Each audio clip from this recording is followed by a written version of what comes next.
high priest of Bitcoin, Max Keiser, just premiered a new episode on InfoWars, one of my favorite shows. Shout out to Alex Jones. And he made some very bold predictions, and I want to share these predictions with you here today, along with the greatest price predictions from Max Keiser that I have shared and transcribed here. Now, if you haven't watched this, be sure to check it out. It's blowing up. Let me do a refresh. You can see how many likes and views and retweets this has gotten since I posted it late last night.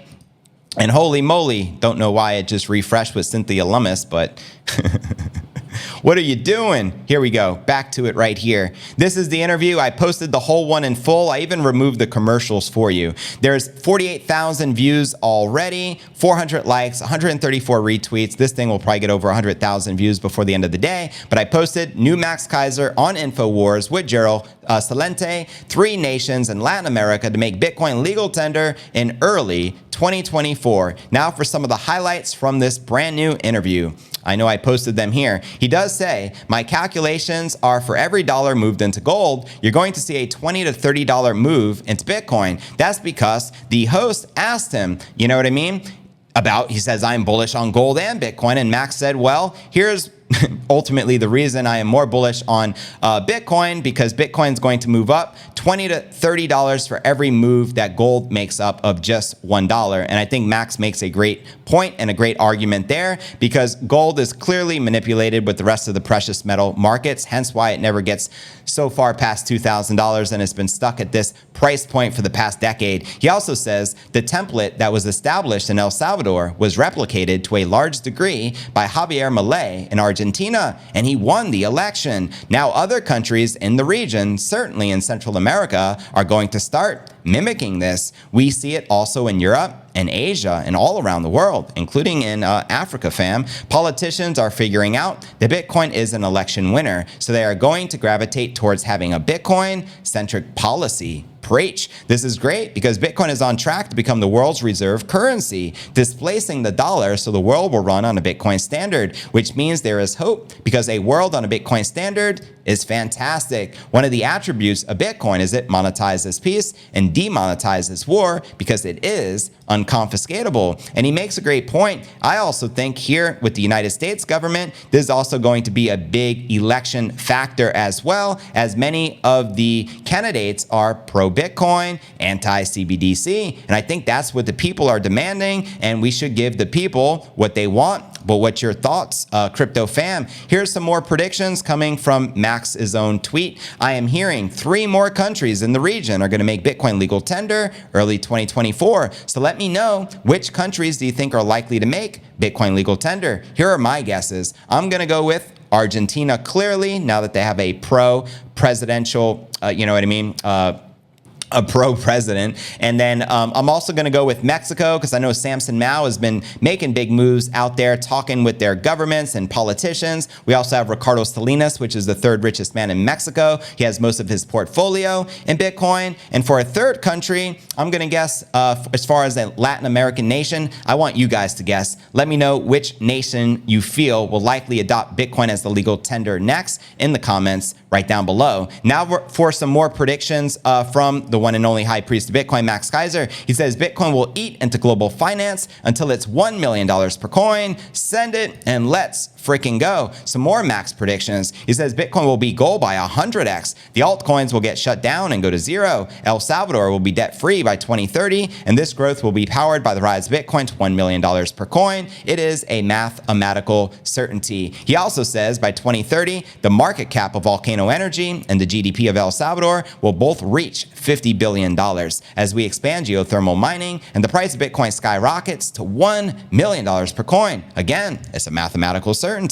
You know what I mean? Bitcoin is designed to be attacked, so when the EU says we need to attack the price of Bitcoin, that's music to Bitcoiner ears, because all attacks mean greater hash rate, greater security, and higher prices. Thank you, MJ Matrix. I appreciate that super chat. Bariqua, you got that right. It's designed to be attacked, Max says. The more you attack it, the higher the price goes. So we welcome these EU attacks, and the IMF and Christine Lagarde and the central banks and the Federal Reserve Bank, please attack me so that the price can go to $100,000, $200,000, $1 million per coin. Thank you. But wait, there's more. All fiat money and gold eventually goes to effectively zero against Bitcoin because it's demonetizing gold. The same way gold demonetized silver, Bitcoin will be demonetizing gold. So sure, gold will make it to maybe 2, 3, 4,000 an ounce, but we're talking about Bitcoin eventually going to $5 million to $10 million per coin. So your purchasing power in gold terms is almost basically nothing compared to what's happening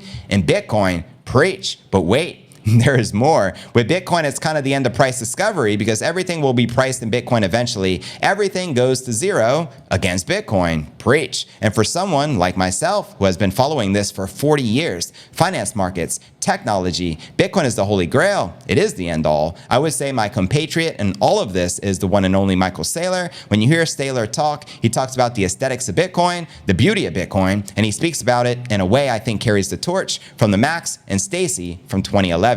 He started buying it, I guess, when it was 10 to 20,000 or so in 2020, meaning Saylor came late to the party, but his company holds over 158,000 BTC. So we were there from 2011 to 2010. I think he kind of carried the torch from 2020 in a lot of ways, introducing Bitcoin to massive pools of capital. I am surprised that more companies haven't followed his lead. That's right, because MicroStrategy was the first publicly traded company to put the Bitcoin on the balance sheet, giving the upbreak in inflation we have had exactly as Saylor predicted, the melting ice cube as he called it, at exactly the time of what happened. Well, I guess we can say now we're in an era where BlackRock and these other major institutions are now looking at Bitcoin. So his work on the institutional level, I guess, is bearing fruit. Now, 3 years later, I see in the Middle East, they're starting to recognize Bitcoin. So that's a huge pool of capital. I think all of the oil money will find its way into Bitcoin and be a huge catalyst for higher prices. And that's right, we're hearing rumors of a major exchange called the M2, according to Kevin O'Leary, coming out of Abu Dhabi. I've heard rumors of an ETF coming out of Dubai. So the Middle East got a lot of money. It's a natural way for the oil industry to diversify their portfolio because Bitcoin is essentially energy, and the energy eventually gets priced in Bitcoin. And there is a marriage between these two in a big way. So I think that's kind of the answer. I've always been fascinated by price discovery and markets and architecture of how markets work under the hood. And Bitcoin is such a pristine, perfect money. I think it is something humans have been searching for since forever. And now we're seeing it change society on a really fundamental level with the introduction of Bitcoin. Preach. A lot of people are freaking out because of it, because it destroys the status quo. And a lot of people have been waiting for it to come along and had the faith that humanity can be saved. They see Bitcoin in those terms. So you have this split going on, which is very exciting. So it just continues on and on. And how can you not be interested in Bitcoin? I think the people who were in it early and walked away just never got it from the beginning. Once it's categorized as an asset class, which we all know is coming with this ETF, right? We have nothing to do except position ourselves in this asset class. Either we are going to have a small position or a big position, but we cannot ignore it. We cannot not have a position. Now listen up, check this out. So even 1% of that multi-$100 trillion funds available moves the needle on Bitcoin, and it moves it up considerably. So if we get into the 5 to 10% range, then you start to really see it raise ahead to the 7-figure type predictions that people have been making, including myself, because it is an asset class. And on the flip side, what we have saw in the gold market, which is the ability to control price discovery and manipulate the prices, is real through the derivatives market. So the price of gold has been lagging inflation for 20 years because the governments around the world don't like gold making their fiat money look bad. Exactly. So they make it easy for the huge funds to manipulate the price of gold and to scalp and to continuously skim the profits off of gold, which is what they do almost every day. You can watch it and see it, and it's pretty clear. They are very good at keeping the price of gold and silver down. There's something like for every ounce of silver, there's probably 50 ounces worth of derivatives floating in various exchanges around the world that are used to keep the price of silver down because governments don't want gold to race ahead and draw capital out of their fiat money scam